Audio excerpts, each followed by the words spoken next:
All right, so I will start with some of the updates to how ARM ecosystem is using UEFI technologies. And then Matteo is going to continue on with the security, secure services. Okay, so other than some of the client devices that you may be aware of, utilizing Windows and some of the chipsets that are using UEFI, my discussions are focusing on servers and the embedded devices. I think I presented this in the past few PlugFests. So first of all, we are utilizing the UEFI technologies, which includes UEFI and ACPI on our server systems. We have two documents. One is the system-based, server-based system architecture, which defines the minimum hardware required for the ARM servers. And then we also have a SBBR document that defines the boot requirements for the ARM-based servers. And in that SBBR document, basically we utilize UEFI, ACPI, and SM BIOS interfaces for the servers. And we also developed a test suite around this, leveraging a lot of work from the community based on the FWTS, which Canonical sponsored, and also the UEFI SCT. And we have been developing the test and using that against many of the server boards coming out of the ODMs and also the reference boards from the silicon providers. And we have been constantly changing the tests for the time being, as we check against the systems. So sometimes we found errors in the test, sometimes we find errors in the implementation. So this is still ongoing work. And the tests are mostly open sourced. The test suites that are coming from the FWTS is open source. The work that we have contributed for our systems are also open source using Apache V2. And of course, we also use UEFI SCT, which for the time being is still not open source. It is only available, the source code is only available to the contributors and promoters. We're hoping to change that. So the SBBR document is the document that relates to the UEFI technologies the most. And so we have updated our guidance toward the latest UEFI and ACPI specs. And to kind of match the discussions that we had previously in the previous two talks, security is something that our customers are asking us to cover as well. So we have looked at the TCG document, the UEFI spec, the NIST document that Dick just mentioned. And so we have added the TPM measured boot support, the secure boot support, the secure firmware update. All these features are being integrated into the guidances in SBBR. Certainly, we have also, ACPI has done a lot of work in related to the support for ARM systems. So we have integrated a lot of guidances on that.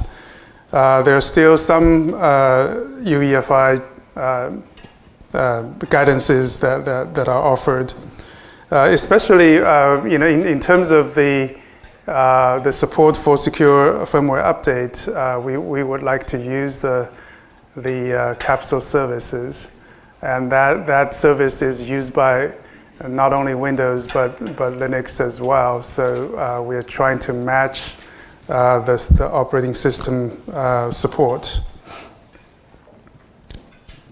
UEFI option ROM has been a question for the ARM systems for a while. So If you follow the discussions we had earlier in the previous events, we were kind of wondering around whether we do, the EBC support or x86 emulation or ARM native code. So we have settled now that we are requiring the native ARM images for the ARM servers. Basically, because there were concerns about the EBC interpreter, the security around it.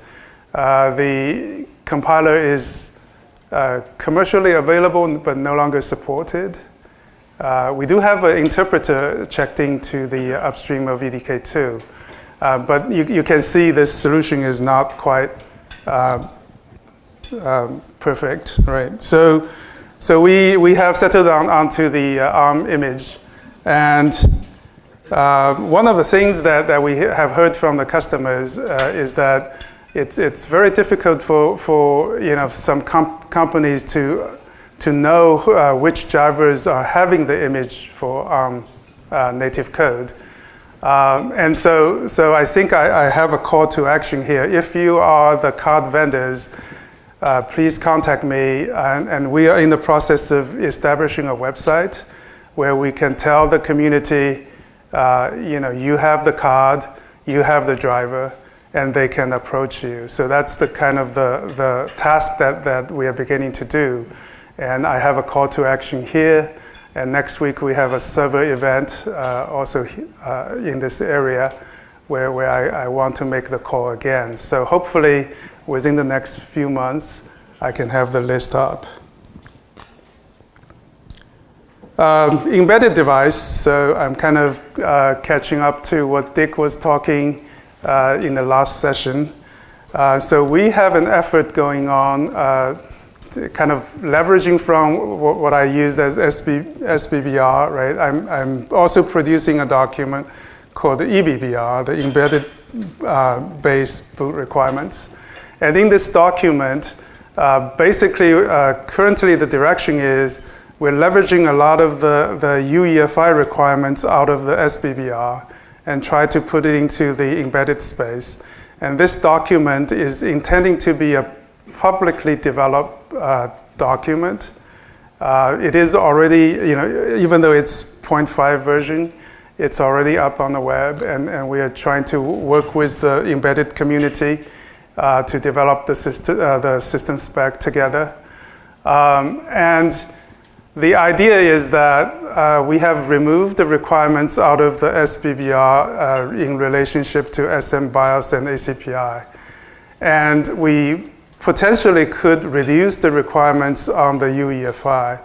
So if you think about it, this is potentially could be a reduced UEFI interface on top of some implementations. And this implementation is intended to be U-boot at its first instantiation.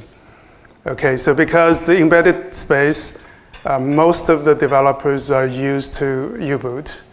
We're not intending to change that in the initial run. But if you guys or firmware vendors or community people, if you want to work on a Tiano TEDK2 solution to EBBR, we welcome that. It's fine. It's just that in the knowledge base, in the mindset, most of the developers in the embedded space are not familiar with EDK2. They are very familiar with U-boot, so we want to take advantage of that. ACPI is something also being thought as very convoluted for that market space. So we are not requiring that. If people want to support device tree, that's fine. In the EBBR document, we basically left it as optional. You can do ACPI if you want. You can also do device tree if you want. And last week at the Lenaro Connect, which is a Linux on ARM effort, I have had a chance to talk to a lot of the embedded people. And there are people interested in this effort. And it's looking like we are going to do some prototype work in terms of the 96 boards If you're not familiar with 96 boards, there is this effort of producing these embedded boards from many of the companies out there. There's a collaborative effort on that. 96boards.org is an organization that does that kind of work. So if you have any questions on that, if you have the interest, I'll be available at 3 o'clock, so you can talk to me about either the server side or the embedded side of the UEFI support. And I leave to Matteo on the secure services for ARM. Thank you, Don.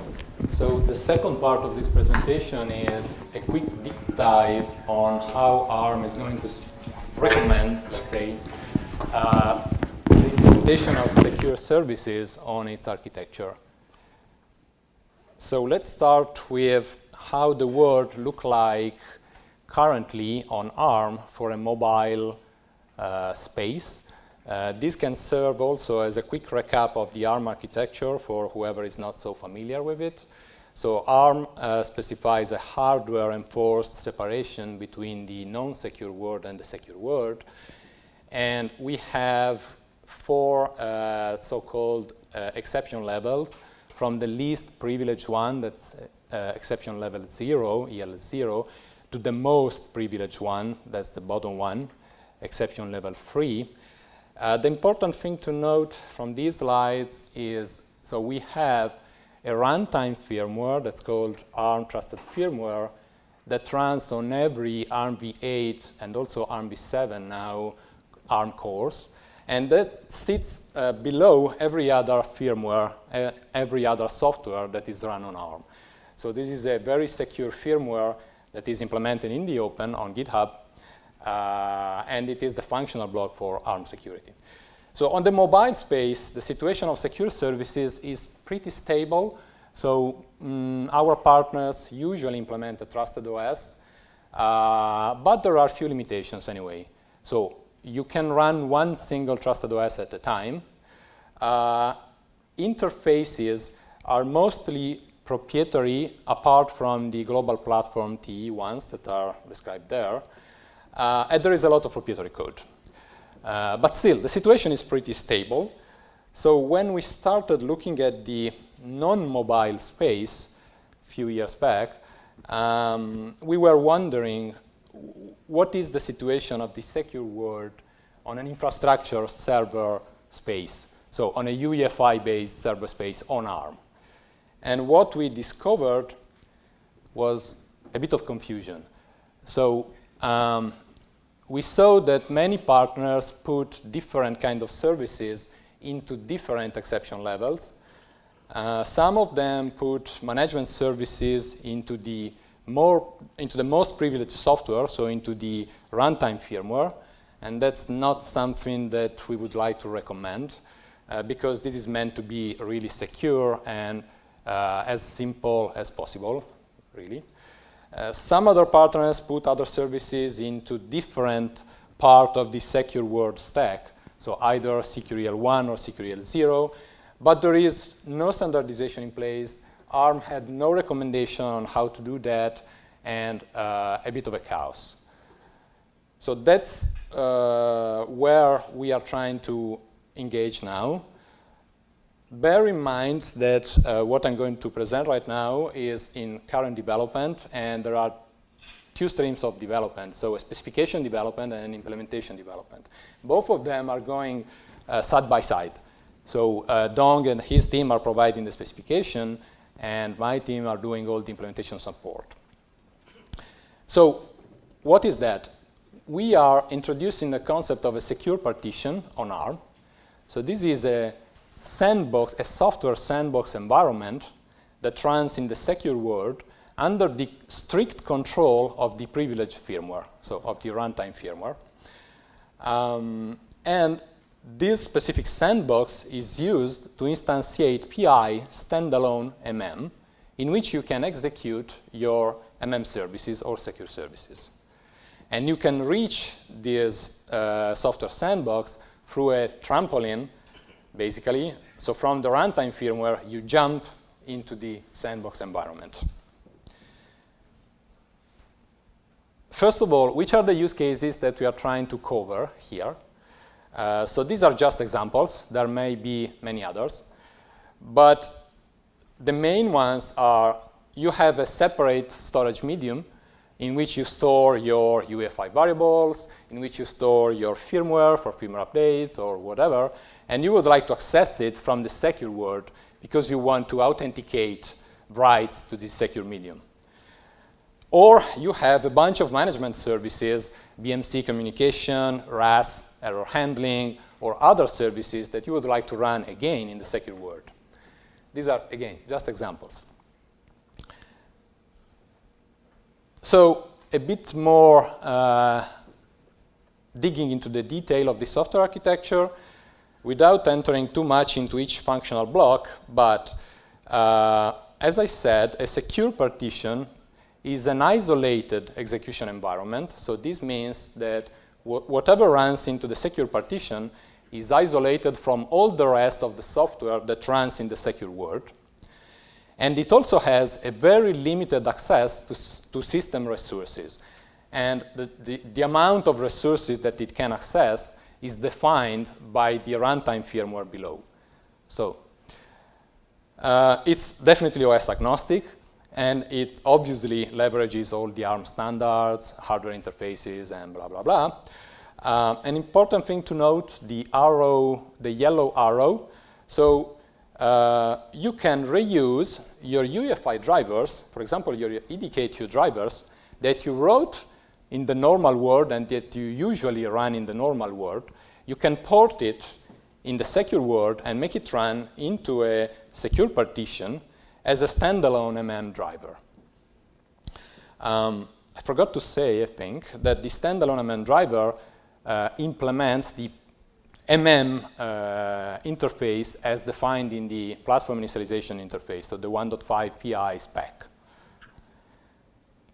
Last point, obviously, we would like to reduce as much as possible management code that runs into the privileged software, because, as I said, this is supposed to be as light as possible. So a real use case from the real world that we are prototyping now in all the open source project. So you have an external storage medium in which you have your UEFI variables, all the public keys, all the signature databases, and whatever, and you would like to access it from the normal world, but routing your request into the secure world. So how do you do that? In this way. So your normal world software, either at boot phase or at runtime, calls your usual set variable or get variable runtime APIs. This request goes through the ARM MM interface that gets routed into the runtime firmware through this new functional block, Secure Partition Manager. That is basically the management point of the secure partitions. And then finally, through the trampoline, this little shim that resides in SecureL1, so finally the request comes into the secure world, into the secure partition. It gets cached by the variable access module, ported from the normal world into the secure world, and then it arrives to your storage driver that you have ported there to finally access your storage medium.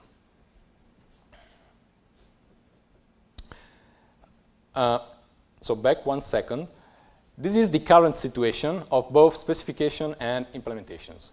This is all upstream. You can go to the relevant open source project and have a look at that. But this has a big limitation. So you can only run one single partition at a time.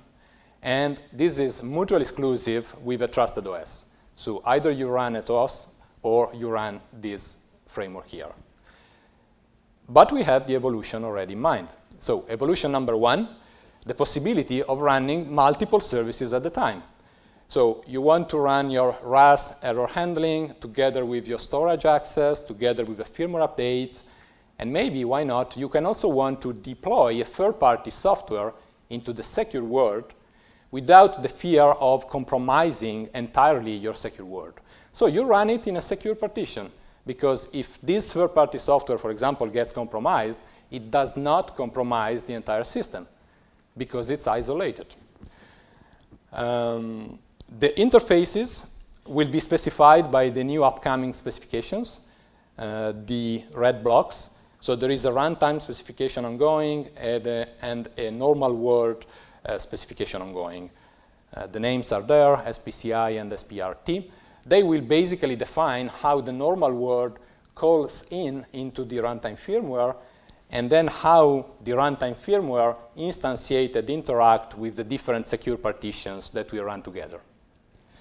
So that's evolution number 1, and will still be available on the current ARM architecture. So ARM 8.2, 8, and whatever. Second step, second evolution, is instead the final goal, the final target, and this requires a new architectural support. So this requires support for a CQRL2. So for the possibility of running a hypervisor in the secure world below your applications and below your trusted OS in the secure world.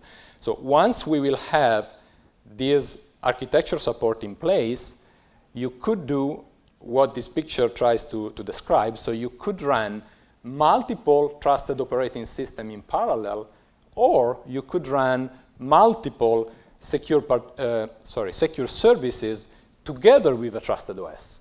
So you can do whatever split you want. You can integrate a trusted OS with some specific services, with other services that you write your own, with other third-party services altogether, and each one isolated from each other. Let me reiterate that. So that's the final target, that's the final goal.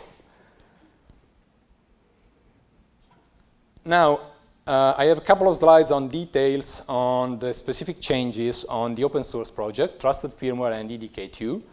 I'll go very quickly. If you have doubts, we can follow up at the speaker office. I will be there together with Dong. So on the Trusted Firmware, for whoever is familiar, we are introducing this new functional block, Secure Partition Manager, that, as I said very briefly, is the core management service of the secure partition. So he takes care of instantiating, managing, and making sure that the secure partition only access whatever he is supposed to access, and nothing more than that. SPM is not the SPD, for whoever of you knows about the SPD. So those are two distinct functional blocks.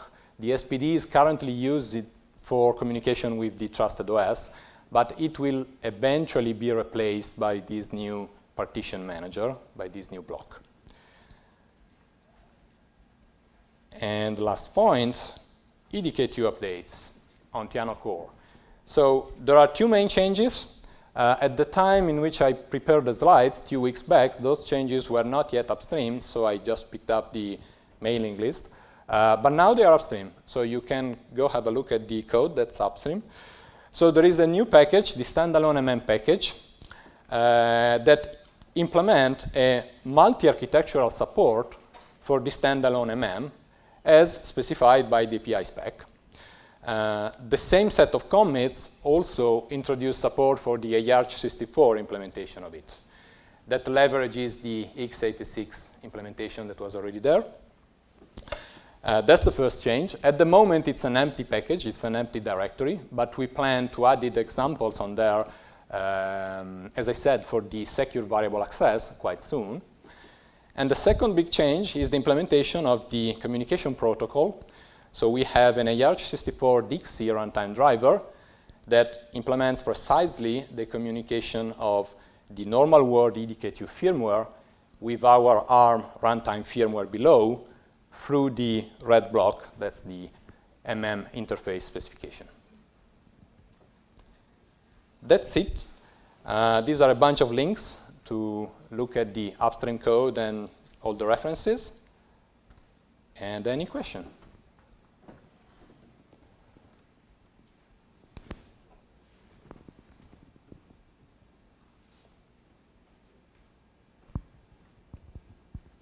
Any questions?